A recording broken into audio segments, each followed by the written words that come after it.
High friends, welcome to my channel foodie Rinku De. আমার কাছের দূরে সকল বন্ধুরা আশা করি সবাই ভালো আছো। আমিও ভালো আছি। দেখো, প্রতিদিনকার মতো আমি কি নিয়ে চলে এসেছি তোমাদের সাথে। আজকে আমি কুকিং ভিডিও বানাচ্ছি। তো দেখো আমি কি নিয়ে এসেছি। আজকে বানাবো পনিরের একটা রেসিপি। তো এটা কি বলো তো, বাটার পনির। তো আমি বাটার দিয়ে করব না, কিন্তু ঘি দিয়ে করব। ঘি দিয়ে করে জিনিসটা এত সুন্দর টেস্টি হয়। ঘি আর বাটার একই জিনিস, সেজন্য আমি ঘি দিয়ে ব্যবহার করেছি। আর খেতে বন্ধুরা দুর্দান্ত হয়েছিল। তো আমার এই রেসিপিটা দেখার জন্য তোমাদের সকলকে স্বাগত আর অনেক ভালোবাসা। তো দেখো, আমি এখানে না পনির নিয়েছি, মানে ফ্রেশ পনিরটা নিয়েছি 300 গ্রামের মতো। এরপর আমি এটাকে কেমনভাবে কাটিং করছি তোমরা আমার সাথে থাকো আর দেখতে থাকো। তো দেখো আমি এরকমভাবে কিউব কিউব করে কেটে নিয়েছি। প্রত্যেকটাই আমি এরকমভাবে কেটে নেব। দেখো আমি এইরকম সাইজের প্রত্যেকটা পিস কিউব কিউব করে কেটে নিয়েছি। এই পনিরগুলোর মধ্যে কোনো হলুদ বা লঙ্কা গুঁড়ো মেশাবো না, এগুলো শুধুই আমি তেলে ফ্রাই করে নেব। তো দেখো আমি এখানে রিফাইন্ড অয়েল নিয়েছি। আমি রিফাইন্ড অয়েলটা নিয়েছি, গরমও হয়ে গেছে। এরপর আমি পনিরগুলো ভালো করে ভাজা ভাজা করে নেব। ভালো করে বলতে খুব বেশি যে লাল লাল করে ভাজা ভাজা করব তা কিন্তু নয়, কারণ এটা একটু দেখতে দেখতে সাদা সাদা হবে, সেই জন্য আমি হালকা ভেজে নেব। একটু লালও হবে আর একটু সাদা সাদাও থাকবে, সেই রকম ভাজবো। খুব বেশি লাল লাল করে ভাজবো না। তো পনিরগুলো আমি সবই দিয়ে দেবো, একসাথে ভেজে নেব। দেখো আমার এখানে প্রায় সব পনিরগুলো দেওয়া হয়ে গেছে। এরপর আমি ভালো করে ভেজে নিচ্ছি। আর দেখো কি সুন্দর দেখতে লাগছে না। আর অনেকেই দেখেছি ভাজা পনির খেতে কিন্তু খুব ভালো লাগে। আমার ছেলেই যেমন ভাজা পনির খেতে কিন্তু খুব ভালোবাসে। তো দেখো আমি এগুলো ভেজে নিচ্ছি, তোমরা আমার সাথে থাকো আর ফুল ওয়াচ করো। এরপর দেখো পনিরগুলো কি সুন্দর লাল লাল করে আমি ভাজা করে নিয়েছি। এরকম আমি ভেজেছি, ডিপ ফ্রাই কিন্তু করিনি। তো এরপর দেখো আমি এখানে না কুসুম গরম জলে নুন চিনি ভিজিয়ে রেখেছি। সেই জলে আমি ভেজে রাখা পনিরগুলো কিছুক্ষণ ভিজিয়ে রাখবো। এতে পনিরগুলো না কি হয় বলো তো, নরম থাকে, খুব সফট হয়। দেখো আমার ভেজানো হয়ে গেছে পনিরগুলো। আর পনিরগুলো খুব সফট হবে, সেই জন্য ভিজিয়ে রেখেছি। তোমরা সকলেই জানো হয়তো এই জিনিসটা। মোটামুটি কিছুক্ষণ 10 মিনিটের মতো ভেজানো থাক। এদিকে আমি মশলাটা করে নিচ্ছি। এখানে দেখো আমি 1 চামচের মতো পোস্ত দিয়ে দিলাম। তারপরে এখানে এই চামচে 1 চামচের মতো চার মগজ দিয়ে দেবো, আর কিছুটা দিয়ে দেব। তো দেখো একটুখানি দিয়ে দিলাম। আর এখানে কয়েকটা কাজু দিয়ে দিলাম। এই এতগুলোর মতো কাজু দিয়েছি, ভাঙা গোটা মিলে এতগুলোর মতো কাজু দিয়ে দিয়েছি আমি। এরপর আমি একটু জল দিয়ে ভালো করে পেস্ট করে নেব। আর এদিকে দেখো কয়েক টুকরো আদা আর 5টার মতো কাঁচা লঙ্কা দিয়েছি। এরপর জল দিয়ে আমি এটাকে পেস্ট করে নেব। তো দুটোই পেস্ট করে নিচ্ছি। আর এদিকে দেখো বলেছি আগেই যে আমি বাটার দিয়ে নই, আমি ঘি দিয়ে করব। তো এটা ঘরের গাওয়া ঘি। তো আমি এখানে 2 চামচের মতো ঘি দিয়ে দিচ্ছি, 2 চামচের থেকে একটু কম। এখানে আমি দেখো 2 চামচের মতো, মানে 2 চামচের থেকে একটু কম ঘিটা দিয়ে দিয়েছি। আর এই ঘিটা এত টেস্ট, ঘরে পাতা ঘি, এত সুগন্ধি আর এত টেস্ট না। তো দেখো ঘিটা তো একদম গলে গেছে। আর আমি এখানে দেখো বেটে রেখেছিলাম আদা আর কাঁচা লঙ্কা, ওই পেস্টটা আমি এই ঘিয়ের মধ্যে দিয়ে দিলাম। ভালোভাবে মশলাটা এরপর কষিয়ে নেব। এখানে আমি কিন্তু কোনো হলুদ বা কোনো শুকনো লঙ্কার গুঁড়ো ব্যবহার করছি না, কারণ এটা আমি সাদা সাদা করব, মানে সাদা সাদা দেখতে হবে সেই রকম পনিরটা রেসিপিটা করছি।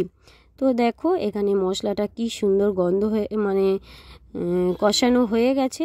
আর এদিকে আমি বেটে রাখা কাজু, তারপরে চারমগজ, পোস্ত যে পেস্টটা করেছি বেটে রেখেছি সেইটা দিয়ে দিলাম, সেই মশলাটা দিয়ে দিলাম। তো এরপর আমি এটাও ভালোভাবে মশলার সাথে কষিয়ে নেব। তো দেখো তোমাদের তো প্রথমেই বললাম কি সুন্দর সাদা সাদা দেখতে হবে।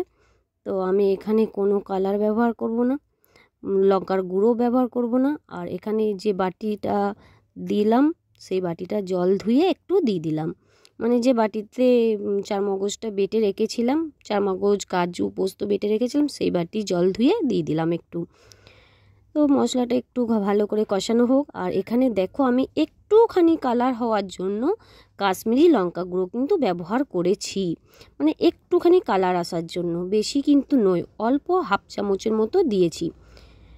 তো দেখো ভালোভাবে আমি এরপর কষিয়ে নিয়েছি, কি সুন্দর তেল ছেড়ে গেছে। এরপর আমি যে ভিজিয়ে রেখেছিলাম না পনিরগুলো, সেটা তুলে নিয়ে আমি এরপর পনিরগুলো দিয়ে দিলাম এই মশলার সাথে। পনিরগুলো এরপর ভালো করে নাড়াচাড়া দিয়ে নেব মশলাটার সাথে। আর দেখো এখানে আমি যে ভিজিয়ে রেখেছিলাম নুন চিনি জলটা, সেই জলটা অল্প একটু ব্যবহার করছি। তারপরে আবারও ভালোভাবে খুন্তি দিয়ে নাড়াচাড়া করে নিচ্ছি। আর এটা আমি কিন্তু খুব ঝোলঝোল রাখবো না, একটু গ্রেভি গ্রেভি করব, দেখতে ভালো হবে। আর রুটি লুচি পরোটা সবার সাথে খেতে ভালো লাগবে।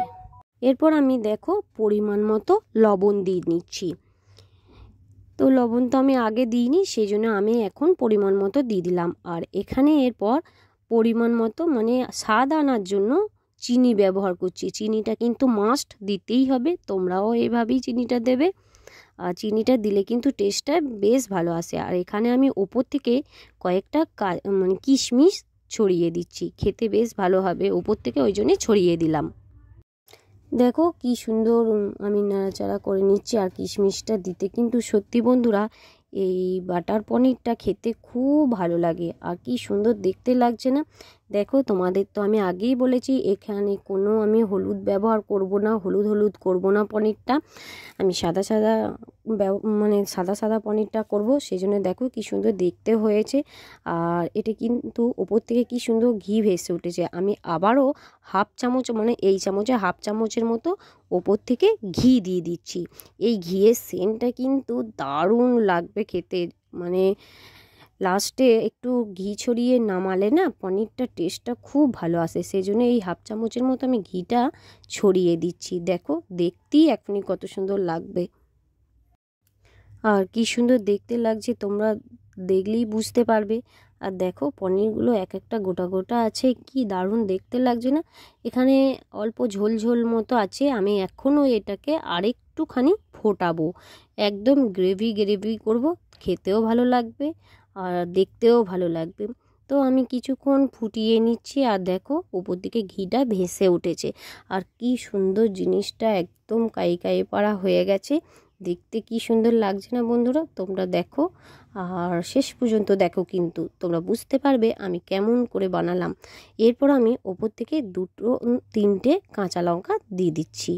তো এই কাঁচা লঙ্কাটা একটু ফ্লেভার, মানে একটু গন্ধটা আসবে, তারপর আমি নামিয়ে নেব। মানে কাঁচা লঙ্কার যে একটা কাঁচা বেশ ঝাল ঝাল সেন্ট ওঠে না, সেই সেন্টটা আসবে, তারপর আমি গ্যাস বন্ধ করে নামিয়ে নেব। তো দেখো আমার এখানে কিন্তু বাটার পনির রেসিপিটা হয়ে গেছে। আর কি সুন্দর ঘিটা ওপর দিকে ভেসে উঠেছে। আমি একটা পাত্রে সার্ভ করে তোমাদের দেখাচ্ছি। দেখো আমি পাত্রেতে ঢেলে নিচ্ছি, আর কি সুন্দর গ্রেভি গ্রেভি হয়েছে। বললাম না তোমাদেরকে আমি কিন্তু এটা একদম ঝোলঝোল করব না, গ্রেভি গ্রেভি করব, খেতে বেশ ভালো লাগবে। আর এই পনিরের এই নিরামিষ রেসিপিটা রুটি লুচি পরোটা সবার সাথে কিন্তু খেতে ভালো লাগবে। এই রেসিপিটা কিন্তু ভাত দিয়ে ভালো লাগবে না, এই রেসিপিটা এইরকমভাবে বানালে রুটি লুচি পরোটা সবার সাথে কিন্তু বাচ্চা থেকে বয়স্ক সবাই খেতে ভালোবাসবে, এইরকমভাবে যদি বানানো হয়। আর সত্যি বন্ধুরা এত সুন্দর টেস্টি হয়েছিল, সকলেই কিন্তু খেয়ে বলেছিল খুব ভালো হয়েছে। তো তোমরা এইরকমভাবে বানাবে বাড়িতে, দেখবে তোমাদের আশা করি ভালো লাগবে। তোমরা একবার ছেড়ে আবারও করতে চাইবে যে না রেসিপিটা খুব সুন্দর, আমি আবারও করি। সেই জন্য বলছি তোমরা এই রেসিপিটা দেখে একবার বাড়িতে ট্রাই করবে। যদিও জানি পনির রেসিপি সবাই বানাতে পারো, কিন্তু সবার রেসিপি তো সব রকম নয়, সেই জন্যই বললাম। তো আমার এই রেসিপিটা যদি তোমাদের সকলের ভালো লাগে, আমার পাশে থেকে লাইক কমেন্ট শেয়ার আর সাবস্ক্রাইব করে দিও। আর আমার চ্যানেলে যদি কোনো বন্ধু নতুন হয়ে থাকো, চ্যানেলটা সাবস্ক্রাইব করে পাশে থাকার অনুরোধ রইল। আর যেসব বন্ধুরা সাবস্ক্রাইব করেছে তাদের জন্য অনেক ভালোবাসা, অনেক অনেক অনেক ভালোবাসা। আর এরকম নিত্য নতুন ভিডিও নিয়ে আবারও ফিরে আসছি অন্য কোনো দিন অন্য কোনো রেসিপি নিয়ে।